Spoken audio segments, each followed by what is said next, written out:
வீட்டில் இருக்கக்கூடிய மனைவி நல்லவளாகவும் வல்லவளாகவும் இருந்தால் கட்டிய கணவன் தெருவிலே கம்பீரத்தோடு நடந்து செல்ல முடியும். புகழ் புரிந்த இல்லிலோர்க்கு இல்லை தன்னை இகழ்வார் முன் ஏறுகோல் பீடு நடை என்றான் வள்ளுவன்.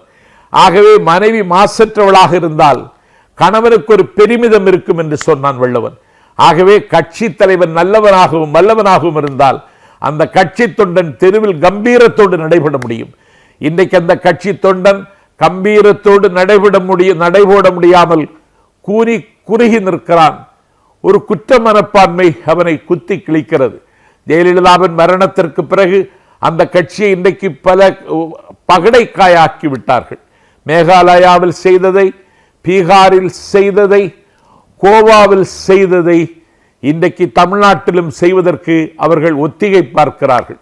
உள்ளாட்சி மன்ற தேர்தலில் அந்த கட்சி துடைத்து எறியப்பட்டிருக்கிறது. கண்விழிக்காத கிராமங்களில் அந்த கட்சிக்கு இருந்த செல்வாக்கு இன்றைக்கு தகர்ந்து போயிருப்பதை நினைத்தால் வேதனையாக இருக்கிறது.